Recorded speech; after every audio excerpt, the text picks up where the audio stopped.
hi Bethans, welcome back to the channel. Welcome back to another episode of Beyond the Spotlight with Betha. And today, I have a special guest with me, and this person is not just a filmmaker. She's not just a producer. She's a storyteller. And when I say storyteller, some people just put out stuff there and you don't know what it is about. But she is a storyteller, and that's something that I sort of resonate with, because you guys know I've been in the, story world. I've just been going deeper into screenwriting and all of that. And it's such a pleasure to have this guest on the show today. She's none other than Inem King. Yay! Thank you for having me. Thank you so much for coming, Inem. This means so much to me. I know how I waylaid you to be. Yeah, because I saw her and I took this opportunity. I'm like, no, they say shoot your shot, and that's what I did. And I'm so glad that you came. Thank you. Thank you for having me. How are you feeling? I'm good. I'm feeling okay. Okay. I'm just checking because the weather, it's been raining. So I'm like, let me just, check in, because we're about to have a chat, right? So tell me, when you're not acting, because I really want to get to know you, and I feel like that's also what the show is about, beyond the spotlight. When the cameras are off, you're not acting, you're not on set. Who is Inem? I like to chill. Mm-hmm. I like my space. You just like that space. I really like my space. Yeah. I like to watch movies. Yeah. I crack myself up. And this is not even like, I feel like I'm funny. There are people that will disagree, but but like I crack myself up. Yeah. Like, I like to listen to music. Nice. Some kinds of music. Mm-hmm. Dancehall. Wow. I like Vibes Cartel. A lot. I liked him more. Yeah. Before Jesus held me. Amen. Amen. Yeah. I like to be with family and friends. Oh, nice. I love to karaoke. I like to write sometimes. Sometimes. Because it can be stressful, but okay. You know what I mean. But yeah, I'm pretty simple, I think. And so why, because I know that you act and produce and do all of that. Why do you do these things? Is it something that, the industry found you, or something you always wanted to do? Okay, for acting, Mm-hmm. it kind of started in church when I was like really young. Okay. I had done like a few plays in church, but that was just church stuff, yeah. I feel like everybody was in some kind of department growing up. I agree. And then even when I got older, I was in the drama department still. Mm-hmm. I just was stage play, of course. Yeah. And that was it. Okay. I worked in the bank. Mm? So yes, commercial banking and investment banking was what I did. Wow. And while I was banking, I watched a movie one time. And it was a faith-based movie. I knew what they were trying to do, but it was a bit jarring. Okay. I felt like it was almost like just on the nose. It was so, I'm like, this can be a bit better, Yeah. And so I wrote a story. I remember talking to a friend of mine. I'm like, I have a story I want to push. What do I need to do? And she just walked me through it. Yeah. I would say I've been blessed with the gift of men. Yeah. People to help just me. stand and help you. Yes, because I was in a different sector, a completely different sector. And then after banking, I worked in a not-for-profit organization. It's called African Women on Board. Oh, okay. And it was basically about advancing narratives of African women. And I was given the responsibility to launch a project. It was called Violence Against Women in the Workplace. Okay. And my output was short films, podcasts, a couple of things. So basically, we're supposed to use different media to push.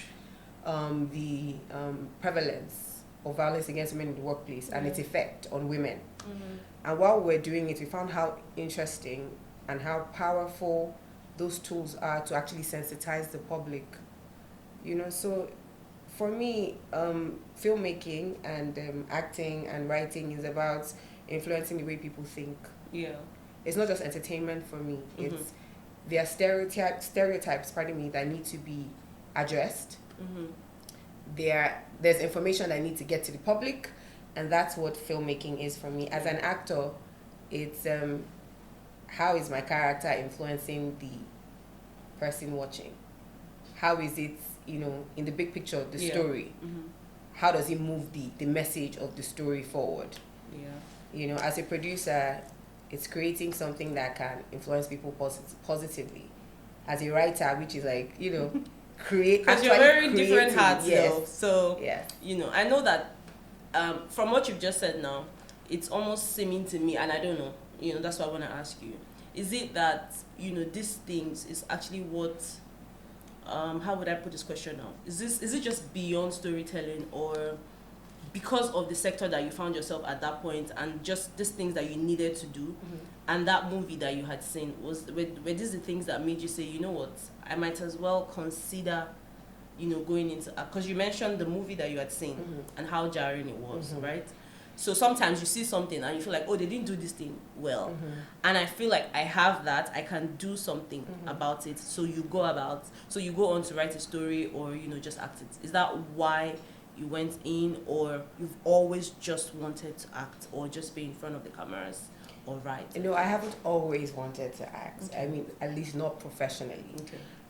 It was just church for me, volunteer. I say volunteer work, but just like service to God. Yeah. With your talents, you just give back. But taking it professionally, it was just very recently I decided to act professionally. Yeah. And I just realized, like I said, that the stories that we tell and the characters that we play have a huge influence on the audience. Yeah. And I just wanted to be a part of the team that creates magic, Yes. Speaking about just going into the industry, being a producer, because I remember you spoke about being a producer, being a writer, just doing all of that, and acting. But then, which is your preference? Like, would you say, I prefer to produce, I prefer to write, I prefer to act? What would it be? So I think it depends for me.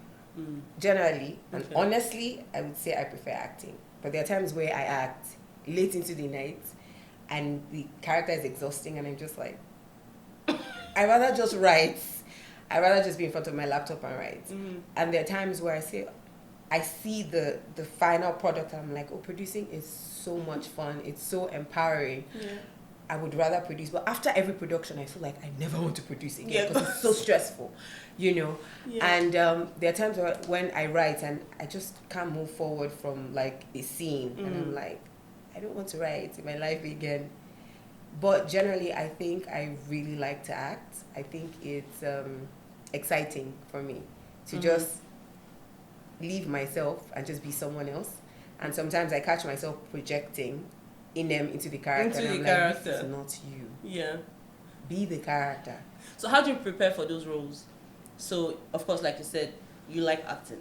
And they give you, because I've seen that you've acted different roles. The recent one in the Baby Farm, we're going to talk about that very briefly. Okay. But, that role is so different from, like, the other roles that you have played. Or there's this other movie where, let me tell you, where you posted it on your page, and it was you saying, you have something that is mine, leave it. The husband showed me. Yeah, that was so dramatic. Yes, that was really dramatic. Then now seeing you do that role, the role of a prostitute in Baby Farm, right? So how do you just get into character? Does it take you days? Do you have to, find some?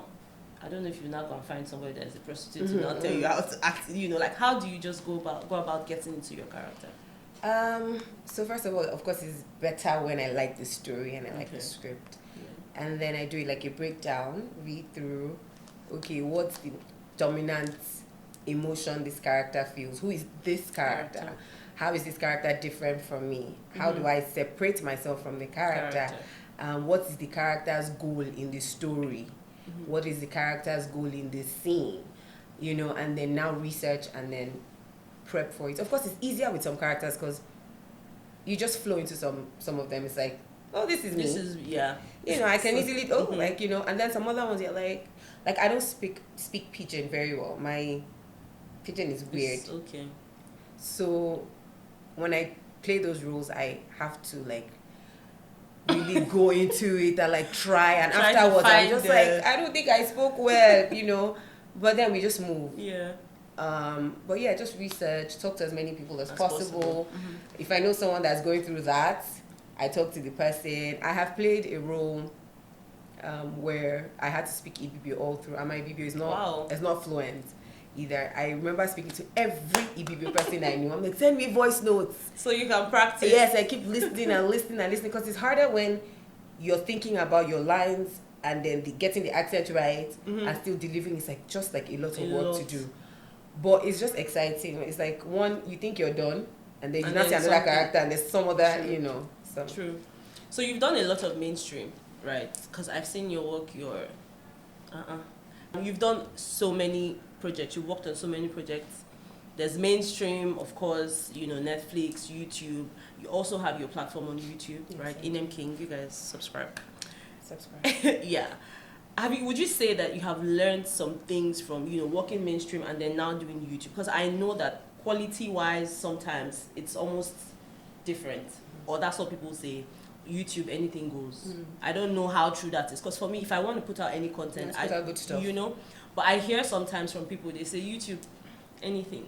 So just doing mainstream, doing all of those, you know, top streaming platforms and doing YouTube, do you have like gray areas when you're putting out your own stuff on YouTube, or you try as much as possible to, you know, still maintain that standard? I would say I try as much as I can to do my best. Yeah. It might not be the same standard because the Okay. budget is different. Okay. But you know how you have champagne taste, Yeah. or you have a beer budget. Exactly. That's how it works sometimes, Okay. especially when you're an independent producer. You have, like, you know, it's different when a studio is doing it. Yes. A studio has like millions of naira, and So then you splash on it. exactly. So, but I just try to do it as excellently well as I can. Yeah. Yeah, so I think it's a mindset thing, it's a posture thing, and it's a brand thing, because you don't want to push out something that is staining your brand, so to speak. Staining your white. Exactly. So would you now say, because again, these are things that I hear on the internet, people say it all the time. Do you agree that there's this segregation between, you know, YouTube, Asabahood, you know, all of that? Do you think that's a thing? Oh, it's a thing. It's a thing. It's a thing. So do you also think that it's okay? Because some people, when you give them a script and they ask you, the first thing they ask you is, where would this be on? You know, they want to know. So do you think it's okay, or would you get a script and ask that question? And if they say YouTube, are you turning it down? Are you taking it? Okay. What's your stand? I would ask, definitely. Once I get a script, I ask questions like, because I want to know the scope and the scale of the film. What platform is it going? Who's directing? Who are my co-actors? Okay. Because energy is important to me, and if I know how you think, I know your output. I know what to expect. If I know that you're an excellent person, I know that it's going to be excellently done. It's not dependent on what platform it's going. Yeah. So I would ask those questions. So it's not about, I'm an actor. I'm not a YouTube actor. I'm not a cinema actor. I'm not a Netflix actor. But you hear I'm people an say actor. that. Of course, absolutely. And if that's what they want to be named by, that's fine. Yeah. You know, I'm an actor. I'm happy to do it as long as I'm invested in the story and I like the character. Yeah. And I think there's a message or whatever. If I'm drawn to it, I'm going to go ahead and do it. So Okay. I hear that in the industry where people say, I don't do YouTube films. I only do cinema films. If that works for you, that's fine. Yeah. I don't do this one. You know, whatever works your boat, really. Just do it. Just you'll be okay. What was growing up like for you? What parts? Yeah. Just generally, you know, some people had it easy. You know, some people, they had to really strive. Strive is probably not the word. You know, some people didn't have it easy. Let me just put it that way. In terms of family support and all of that, did you have all of that when you know, decided to go into when you decided to leave banking, banker, Yes. and then say now you want to be an actor? I would say I had very good support Yeah. from family and friends. When I told my mom I was going to transition, she's like, "Are you sure that's what you want to do?" I'm like, "Yes, I want to do it." She's like, "Okay, God will help you. And God has been And helping God has me. been helping you. Exactly. Nice. And Thank then I you, had mommy. friends, yes. Yeah. I had friends that were supportive as well. So I remember when I said I wanted to produce a film. At the time, I didn't even say produce because You didn't know those the term terms. exactly. I just said I want to make a film, and I had a friend. I spoke to him. His name is Rachux Ono. I always mention his name everywhere I go because he's such an important part of my journey. Yeah. And he's like, "Oh, you want to do this film?" I was like, "Yes." He's like, "I'm coming to your house." He came from the mainland. He's like, "This is what you need to do. The person that does this is the producer. The person that does this is the this, And he just explained it to me like layman terms. Yeah. And I wrote the script. Another friend of mine, her name is Nicole. She said, "Okay, you need there's this app you can use to write." So she pretty much showed me, okay, it's character, dialogue. This is how to do it. And yeah, that was it. I had Emmanuel Ikubese on my first film, and he pretty much did it for free, and he was just there guiding me through. I had done stage play, I hadn't done screen. I didn't understand why people were saying to me to retake it. It's like, you've taken it, okay, let's go for the CU. I'm like, why are we doing it again? Yeah, Emmanuel, was there a problem with the first one? I was like, oh no, that one was wide. Now we're going for like a closer, and it was very, it was such a blessing to have people that were compassionate and not, because that kind of thing, you've been doing it for a while, somebody's not wasting your time. It's like, I need to go. Yeah. You know what I mean? But they were just compassionate and just understanding and just there to see me grow. Yeah. But do you think you got that chance because it was your project? Because some people are probably not that patient to say, let's do it again. This is your script, this is your story. Yes. Right? So imagine if it was a paid job. Do you think you'd have this chance? Because it's clear that you learned on the job, yes. Right? So did you think that you could have gotten that same chance on another project that wasn't yours? Yes, I think so. I think that it can happen like that for anybody, depending on who is on the set. Because this was my first production, but I had done one scene in someone's film before. Okay. And when I got on set, Scarlett Gomez was the actor. And she was so sweet to me. Like, she was so sweet. She was just like, "Oh, you're so dark and beautiful," and da-da-da. And, that was my first experience. But it's not like that for everyone else. True. So I try to, if someone is kind to you, you try to be kind to someone else as well. It's a thing for me. Yeah. So I think it's possible that can be your experience. It's also possible that you have it the other way. The other way around. Hopefully you don't. Thank God you didn't. Let's quickly play a game. Oh, we're playing a game? Yes, we are. We have gifts? Let's find out. Okay. So these are tongue twisters. You just pick one and then read it out to us first before, then saying it very fast. Let's see.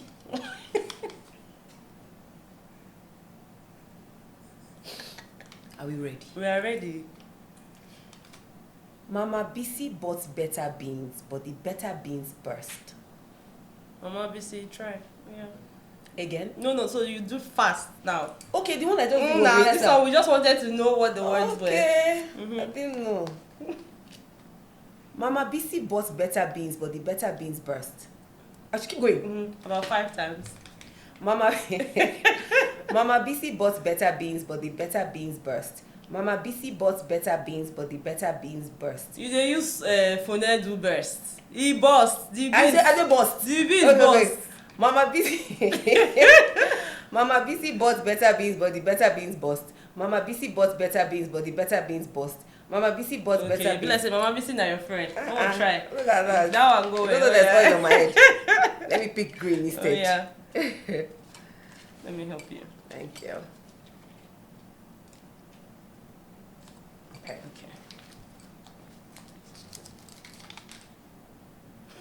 It's the way you're looking at the paper first. Are we ready? Yes. I slit a sheet. A sheet I slit. Okay. Upon a slitted sheet, I sit. Okay. Can I pick and do? Now this one I want. Okay, I slit a sheet. A sheet I slit. Upon a slitted. Go ahead. Are you happy now? I should go again. I slit a sheet. A sheet I slit. Okay. Upon a slitted sheet I sit. Sit. I slit a sheet. Okay. A sheet I slit. Upon a slitted sheet I Nigeria you shit. Okay. That was nice. Thank you. Because some people don't bite their mouth for you, but it's okay. Let's talk about Baby Farm. Wow. That's one. I mean, that's a breath of fresh air in a long time, you know, especially because it had to do with babies. And I know that when the movie came out, you made a post. I follow you, just so you know. And then you now said, this is like the first time you're like around a lot of babies. And so that made me very curious. I wanted to see. I was literally trying to count. I won't see how many babies, but of course I know that. I was just joking. Yeah. So I know that this was such a big deal, you know, for you putting it together. I saw that you produced it. What inspired? Like, what is this? What's Baby Farm about? Just for people who never see them, so you can go and watch it. Don't give them what's the spoilers, but talk to us about it. So Baby Farm is it's an Ebony Live production. Okay. I produced it with Timidayo. Okay. And something we see at Ebony is we tell stories that matter. So just shining light in the areas that need to be lit up. And apparently this is an issue. There are actually areas where baby farming happens. You know, so reading the script for me was exciting because it's like, you know, something that can inspire social change. If the right relevant thought leaders and stakeholders are involved, then we can fix it. So when I read it, I was like, oh, this is exciting. But then again, a lot of babies. And we had to build sets. Of course, a lot of girls young ladies as well. And I'll say it was a very interesting shoot. It was... interesting is not the adjective. I think it was very challenging. Yeah. But in a good way. Okay. So it just pushed you a bit more. Dealing with new babies, you have to be careful. We had newborns on set. So you have to... How did you guys identify them on set? And they came with their parents. They came, of course, they had their parents and everything. Okay. But you have to be careful in terms of just healthcare. True. You know, for not just the baby, but also the caregiver, the mother. So there was that.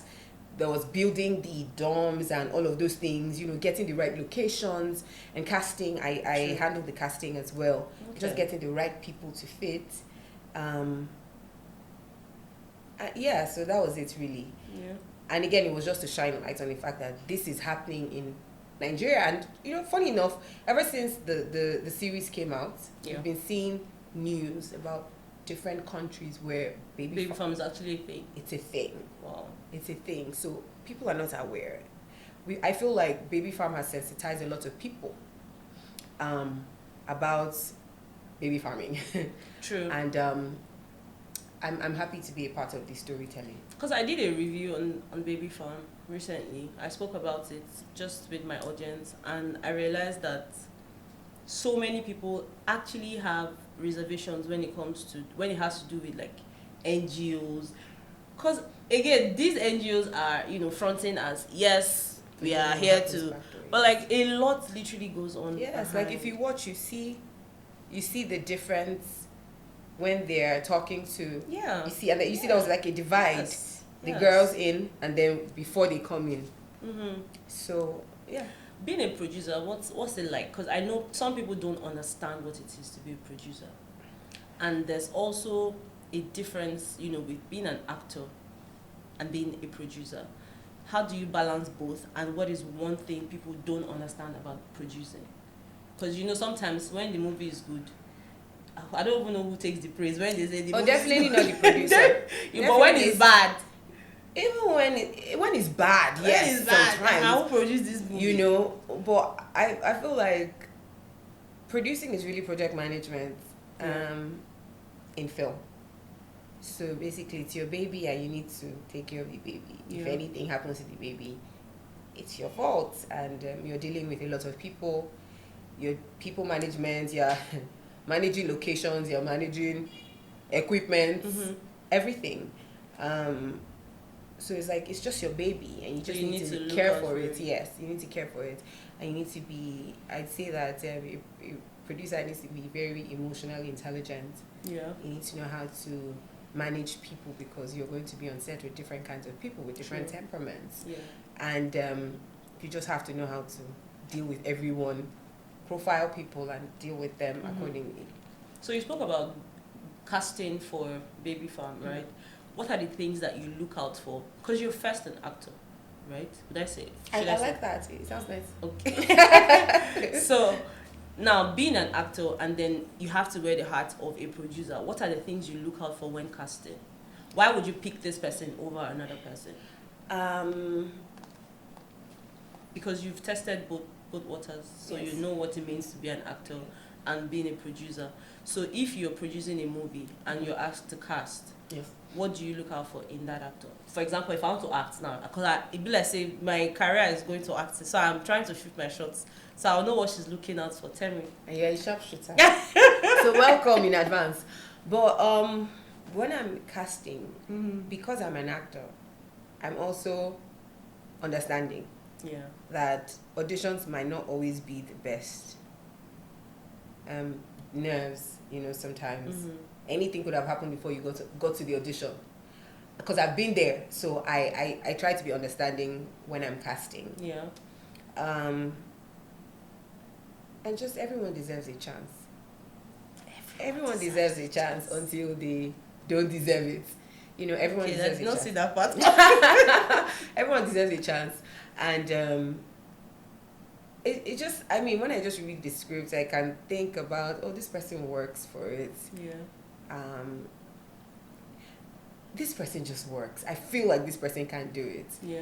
Because there's a thing where sometimes actors are stereotyped, so they just see you as lover boy and that's all.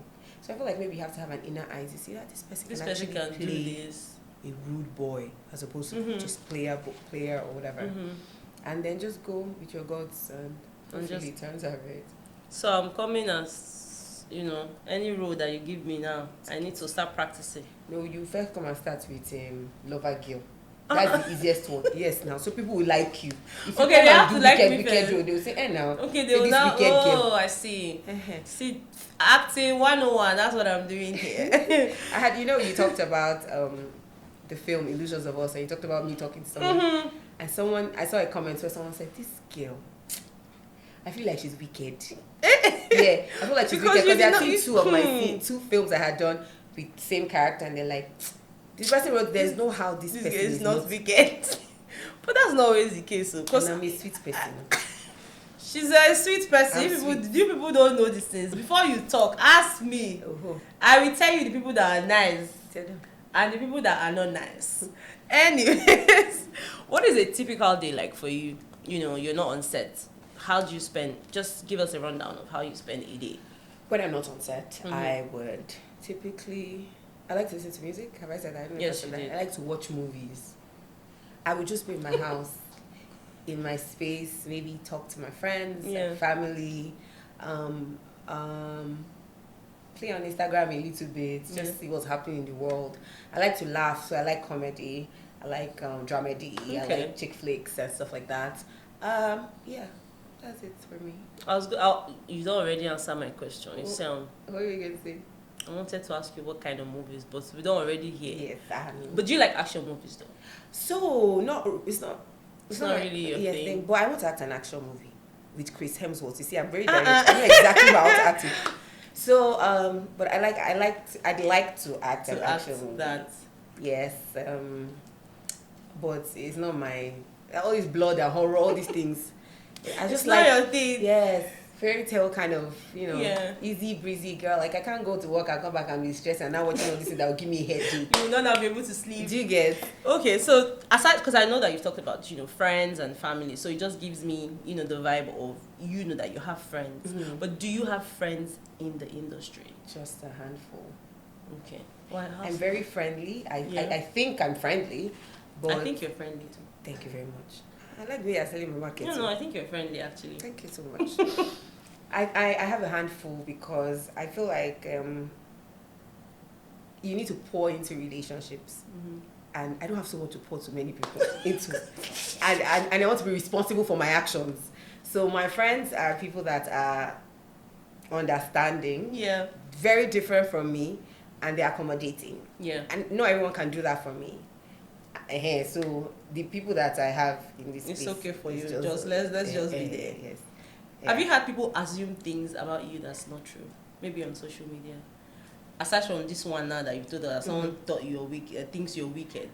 Is there something just that you've seen in your comments, and you're like, this is not me, or maybe they've said something. Don't use this wicked part. That one is expo. Give us another one. So I haven't really seen those things. Yeah. I haven't. I mean, I have come across one or two badly behaved people on social media. I love that. Badly behaved. But nothing major.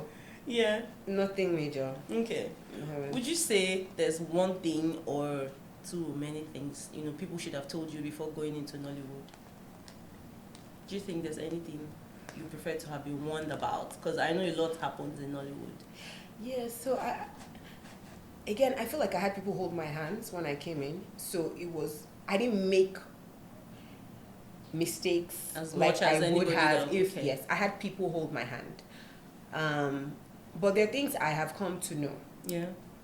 that in the industry, you need to be intentional about family and friends. Okay. Because the industry, it takes your energy, it takes your time, your good time. So your family don't get the best of you because you're working 24/7. When you're back home, you just want to rest and you're up again. Yeah. So if you're not intentional about family, about your personal growth, about your relationships, about your spiritual life, then you just wither. Yeah. And you don't see it until later. It's not too late. You not cry a dino. yeah. Don't cry a dino. Don't cry a dino. I'm telling you. And I mean it because sometimes we make mistakes and we don't get to realize it until much later. Absolutely. So if you were going to advise a 10-year-old Inem, what would you tell Inem? 10-year-old Inem. About life or just the industry or Just generally about life. It could be anything. I'll just say be present. Yeah. Be present, just enjoy the moment where you are. Just enjoy the moment. I told myself that because as ladies, I don't know if this happens for you. Yeah. You're like, okay. Well, for me, when it comes to weight loss, or, Okay. there are times where I like to say that my metabolism is kind of fast. So if I eat a lot now, if you see me next week, I'm big. If I don't, It will show. it will show. Yeah. And then sometimes you just say, I need to be slimmer for this role, I want to be bigger for this role, or I'm traveling and I want to look a certain way, and it's just affecting you. Just like be present and just enjoy whatever it is right now. At the moment. Enjoy what you're doing. Enjoy where you are. Enjoy the place you're at. Just live in the moment. Just enjoy. Be present. If you're in this space, be in this space. Let people feel your value. Let people feel your love, your warmth. When you're out of there, let it be obvious that you're not there. So I'll just tell my 10-year-old self to be present. Be present. Be present. My 10-year-old self. Because again, sometimes you just notice that you want to do certain things, but you keep procrastinating. Yeah. And I feel like that's also an issue. At least for me, I'm going to speak for myself. There are certain things that I really wanted to do before now. I'll just keep saying, I'll do it. And then before time is going. So yes, be present, Betha. Your 10-year-old self should be present. What are the things? Let me ask you a question. I know you had the question. Yes, okay. Thank you very much. If now I'll choose to answer. That's the good don't worry. thing. I won't go. I won't ask you Yeah. anything. Okay. What have you wanted to do so bad that you haven't done yet? This. But you're doing it. So. That's the thing. So, but it took me time. It took me time. I should have done this maybe a few months back. But I just kept saying, I will do it. Why? I will do it. Well, first, it would be time. Okay. But then I've learned that you need to make time for whatever it is that you want. You need to actually make time. Okay. And I'm glad because, here we are, sitting and chatting. Yeah. Time. And be smart. Shoot your shot when you have the opportunity. Shoot your shot. Shoot your shot. In every way you can think about it. Shoot that shot. Shoot your shot. Okay. What is one thing you'd want to be remembered for? People are talking about Inem, you're not there, but what would you like them to say about you? Just generally, as a person. I like for them to say I made them feel good. And Okay. I know good is relative, it depends. Good about yourself, good about your work, good about your current position, good about what you're thinking, about your dreams. Just just made you feel good. Yeah. You know, people don't forget how you make them feel. You don't forget the people that encouraged you or the people that spoke life to you. Yeah. So I'd like for people to think about me and say, she made me, I'm where I am right now because of maybe something she said, not really did, or just how she treated me, True. or just how she responded, or how she, even if it's scolding, whatever way it is, just to make people feel well. Feel well. Yes. Yeah. Okay, that's really nice. I have just a few more questions, but I really want to ask you about the whole YouTube as a platform, because I know you have a YouTube channel, Yes. right? Would you say that the YouTube channel has given you space to be more creative, because now you have space to do your stuff, put out your own work? What would you say about YouTube as a platform where people put out movies now? I'd say YouTube is, I think it's, it makes the bargaining power of an independent producer high. Okay. I'd say it's an opportunity that the entrance to get into it is not, you just need to open an account And just post. as opposed to making a film and then you have to go through a distributor, and if you can't go through that distributor, you can't get your film on a particular platform. Yeah. I'd say YouTube is a learning space, because you can post, you see feedback. Based off of the feedback that you're getting, you can integrate it into future projects. But it's right there for you to know what you're doing. You can watch, as an actor, you can watch immediately You and say, see what's happening. yeah, you don't have to wait until the platform is ready. A bigger platform is ready. It's just like right there, you can just see what you're doing. You can take exceptions. You can build on yourself. So as an actor, I'd say YouTube is a good platform to just, because they churn out the amount of content that come out, or the time is not as long. So if I do a film compared to the time you wait if for. I do a film this month, Yeah. I know that by next month or 2 months it'll be out. Yeah. If I do a film on the bigger platform, You it might have not to come wait, go out. through Yeah. so So much. it's easier for me to see and say, oh, you were blinking too much in this film. Yeah. So the next one, try and control your eye muscles or whatever. As opposed to, so you see, my point is you get feedback quick enough. Immediately. Yes. And then if you're a producer, you already build your community, people that like your work, people that like you and your essence, and it's just easy. I feel like you just grow. It's easy for you to grow and build yourself on YouTube. And then of course, if you do well, you make the money. You make your money and just Exactly. collect it and put it in your pockets and do another movie. Because now I want to ask you what projects are coming up so that we can be on the lookout. I'm so happy for this question.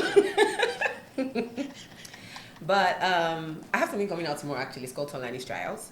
Okay. To be honest, it's a film I did about a year ago, but I hadn't posted it yet. Okay. So that's coming out tomorrow. But I'm very excited about this project I have. It's called When the Music Fades. It's coming on your page. It's coming on my page. It's Subscribe, such, Inem King. guys, it's such a beautiful film. Okay. I put in my time and I put in a lot into it. Yeah. And I love I love what I've seen. Can I talk a little bit about it? Go ahead. So it's a drama about this girl who is an aspiring singer. Yeah. And she meets with this guy and they build a relationship that's both business and personal. And then we now get to see a different side of him because he's dealing with trauma. So it stars my humble self, Inem King, Daniel Etimefio, Oh, nice. Blessing Obasi, Ivy Antiev, Okay. Iche Fuego, SODK, Imoyebo, J Blaze. It's a beautiful film. How long are we going this thing now? How long are we going So to that's the wait thing. for I'm this working thing? on it. I'm working on a Okay. marketing plan. Because we not get patience for this side. It's true. I'm looking at like end of May, Okay. which is like next month. Okay. And I'll start rolling out things already. But I'm very excited about it. I can't wait for the world to watch it. So please. So I can't wait to watch it. And I hope you people cannot wait too, because if we wait too much, I will disturb her on our behalf. I'm here for your disturbance. Good. This was such a great chat. Thank you so much, Inem. Thank you for having me. Thank you for coming on the show. And yes, because Mama busy buy better beans, so we say maybe we put the beans. Oh, look at that. Just look at that. Thank you so much. Thank you. Thank you so much for being on the show. Gifts is one of my love languages. Okay. So you've made me love you more. More. The love they there before. Thank you. So more. Thank you so much for being on the show. Now, guys, we have come to the end of this episode. I hope you guys enjoyed watching it. If you did, there's no if you did. You did. Give the video a thumbs up. Okay, yes, give it a thumbs up. Subscribe to the channel if you haven't subscribed already. And of course, I will see you guys on another episode of Beyond the Spotlight with Betha. Hey guys, my name is Inem King and I just had a great chat with Betha on Beyond the Spotlight. Stay tuned.